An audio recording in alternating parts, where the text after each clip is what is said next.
list of English words, obscure English words, and I'm going to rattle through all of them, so strap in, sit back, relax, and you are going to be chuffed once you've learned some of these words. Chuffed. Absolutely chuffed to bits. It means pleased or proud. I'm so chuffed that I clicked on this video because I get to learn loads of cool English words. However, I am absolutely gutted. I'm so gutted that you're not subscribed yet. I'm gutted that you've clicked on this video and you're not subscribed to the channel. It means deeply disappointed or upset, like when your team loses at the last minute in football. And sometimes when you go into the football, you need to bring a brolly with you. A brolly. A brolly. It's just a cute nickname for an umbrella. Oh, remember the brolly? It's chucking it down outside. It's raining cats and dogs. Need to bring the brolly. Oh, the weather is absolutely naff today. Oh, my ASMR's a bit naff, really. I wouldn't watch it. It's just something uncool or tacky. If something's naff, then it's just maybe a bit embarrassing, but in a charming way. Now you have to excuse me if you hear me sniffing or if my throat's a bit raspy. I've got the lurgy. The lurgy. And I don't want to pass it on, so don't come near me. I've got the lurgy. And the lurgy is basically, it sounds fake, but it's just a word for a common cold, essentially. That's all it is. Lurgy means illness. And it took me absolutely donkey's years to get rid of that cold. It stuck around for ages. It took donkey's years to get rid of.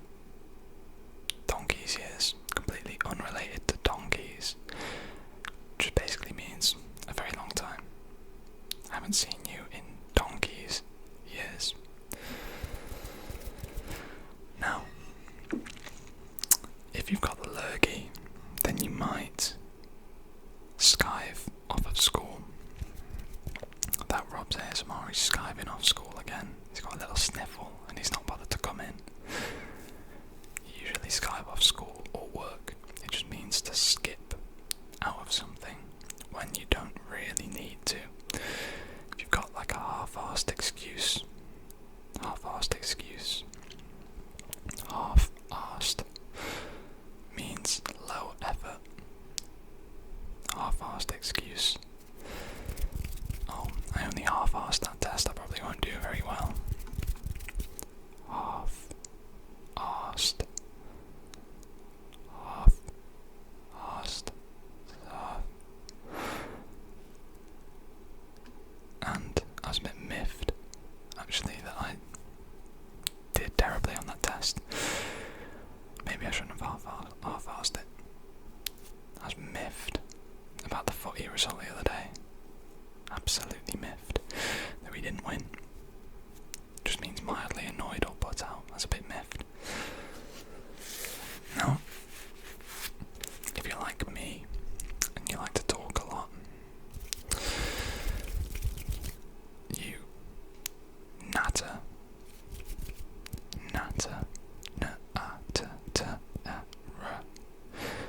Natter.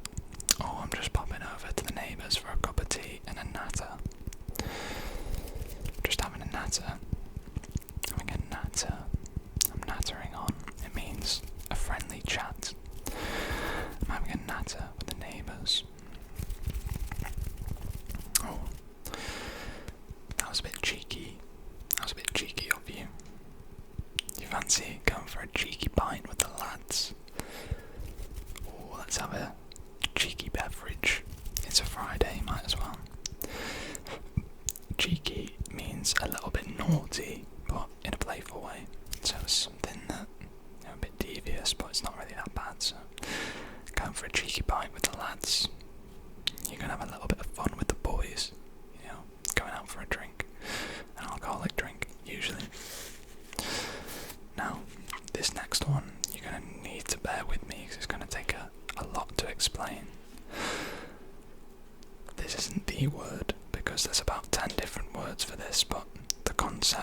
is a bread roll? A bread roll. This is fiercely debated across the UK about what is the correct word for a bread roll, because there are so many and it depends on where you are from in the UK. So, English words for a soft bread roll include balm, cob, roll, bun, sarnie, muffin, butty, pap, and even stotty. That was a lot to say, Flippin' though it's regional usage. It varies across the UK depending where you're from. Where I'm from, I call it a butty. Oh, I'm having a bacon butty for my breakfast. I'm having a bacon and sausage butty with some tomato sauce. Oh, that sounds so good. Make me hungry. But pap is usually used in the south of England and sometimes the northeast and even Wales. Balm or balm cake is used in the northwest, Yorkshire. Up north in Yorkshire, have a balm cake, please. The word cob is prevalent in the East Midlands and North Wales, and stotty is pretty specific to the northeast around Newcastle. So, there you go. There's a bit about bloody bread rolls for you. Moving on. God blimey, that was a lot to get your head around, wasn't it? Blimey. Blimey is an exclamation of surprise, like wow or oh my goodness. God blimey. That guy is so cool. God blimey. These hand sounds are immense. Blimey. I'm absolutely gobsmacked about how relaxing these sounds are right now. Gobsmacked, gobsmacked, gobsmacked, gobsmacked, gobsmacked, gobsmacked, gobsmacked, gobsmacked, gobsmacked, gobsmacked, gobsmacked, gobsmacked. Do you know what it means here? It means utterly shocked. Gob means mouth. So if you're gobsmacked, you're stunned into silence. You're just completely and utterly surprised. Bob's your uncle. Bob's your uncle. Bob is your uncle. It means there you go, or simple as, if you've done a job and you've done it well, Bob's your uncle. Just refitted the kitchen tap. Bob's your uncle. Job done. Easy as pie. Don't know why you're fitting kitchen taps, mind. Just a bit of a niche example, I guess. Sorry I was late to work today though. The traffic was absolutely chock-a-block. Chock-a-block. Or sometimes referred to as just chocker. You can say if an area is crowded, it's chock-a-block. If something is busy, if something's packed, it's chock-a-block. Chock-a-block. Chock-a-block. Chock-a-block. Chock-a-block. Chock-a-block. Chock-a-block. Chock-a-block. Chock-a-block. Chock-a-block. It's fun to say. And another one that is very fun to say is bits and bobs. Bits and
because it was absolutely chock-a-block.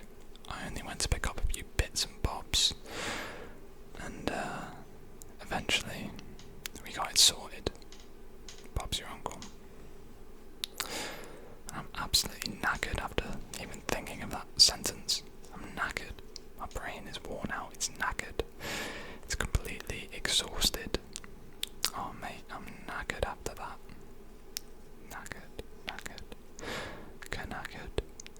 K-N-A-C-K-E-R-E-D. Knackered.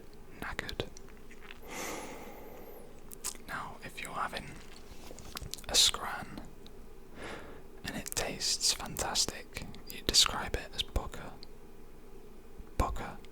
Oh, that food was bugger. It tasted so good. It means genuine, excellent, or high quality. And note that I used the word scran before that. I will tell you what scran means. A scran is food. Scran means food, and traditionally it means scraps of food or small pieces of food, but it's evolved over time to just mean food overall. I'm going for a scran at Nando's with the boys. Nando's is a British chicken restaurant, if you didn't know. Go for a scran with the lads. Scran.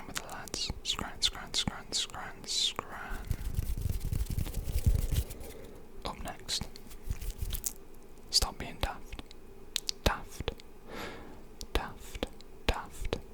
It means silly, foolish, or a bit ridiculous. Don't be daft. Come on. But I'm just waffling now. I'm waffling. That Rob's ASMR, he waffles on quite a lot about these British mannerisms, about these English words. He just waffles. He's chatting pure waffle. It means talking aimlessly or talking at length. Now, if you see somebody in the UK and you think they are attractive, you might describe them as fit. And it doesn't necessarily mean athletic, it just means attractive. I think she's well fit. Mate, you're looking fit. You should go and chat to some girls today. That kind of thing. Just another word for attractive. Now, if you see an unattractive guy with a really attractive girl, you might call them jammy. You jammy git. I can't believe you pulled her. She's so out of your league. No, not that looks are everything. That's just an example. But jammy means lucky, and often undeservedly lucky. You jammy sod. I can't believe you won the lottery. It's usually jammy followed by an insult, like git, sod, div. Now, let's have a gander, shall we? Let's go take a gander over there. Let's have a gander in the comments. It means to take a quick look or glance. Let's have a gander at that. We'll have a look. Of course, we'll have a look. We'll have a gander.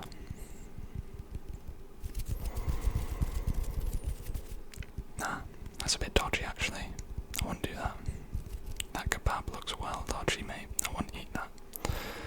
Dodgy means suspicious, or bad, or unreliable. I think I'd rather just watch the telly. Telly. T-E-L-L-Y. Telly. Short for television. What's on the telly tonight? Is Love Island on the telly? Let's give it a watch. Stop whinging. He's always whinging about something, that guy.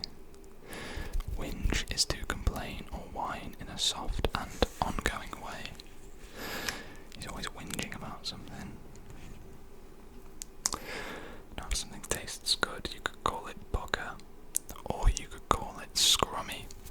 Scrummy just means tasty, and it's short for scrumptious. Scrummy. Oh, I had gravity. It was absolutely scrummy. Scrumdiddlyumptious.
outrageous. I'm baffled. A quid is just another word for our native currency, the pound sterling. That'll be 5 quid, please, mate. It costs 2 quid to get in. Now, this one is fairly accurate to how I'm feeling right now. I am absolutely shattered. Shattered, like glass, shattered. It means very tired, beyond exhausted. I'm shattered. I've been recording videos for hours and hours and hours and hours and hours and hours and hours and hours and hours. Not really, but I am quite tired. And I hope you are too. And you're drifting off to a wonderful sleep. But yes, shattered means tired. Now, if you don't know what this is, I have been using it throughout the video. It's the word mate. Yes, mate, how are you doing? Good to see you, mate. What are you saying, mate? It means friend, a companion. It's used all the time. If you see somebody walk past on the street, you say, alright, mate. It's widely used. And you often go around your mate's house for a cuppa. Fancy a cuppa? Cuppa. Cuppa. It just means cup of tea. Cuppa. Cuppa. Cuppa. And to finish off this video with one final word, it is take the mickey. How have you not smashed like on this video yet? You've got to be taking the mickey. Taking the mick or taking the mickey just means to tease or mock somebody gently. Oh, you've got to be taking the mick. I can't believe I've had to re-record this video because my mic wasn't plugged in. That's true, by the way. That is true. For today's video, I regret to say. You've got to be taking the mick. And that, ladies and gentlemen, is where we're going to bring today's video to a close. I hope you enjoyed this lesson in obscure English words. I certainly did. And let me know in the comments what else you want to learn about British culture, English culture, words, phrases. We've done a few rude words now. If there's anything else that you want to learn, let me know, because I know a lot of you guys are from the US. And some of you even said it's been helpful with your jobs. Some really cool guy in the comments once told me that he was actually a scare actor that was working in the UK, but I think it was American. Or the character he was playing was British, so he actually used some of the rude slang that I taught him, which is sick. So yeah, let me know your thoughts, guys, but without further ado, I'm going to bid you a good night, a farewell, and say thank you very much for watching, and I will see you in the next video.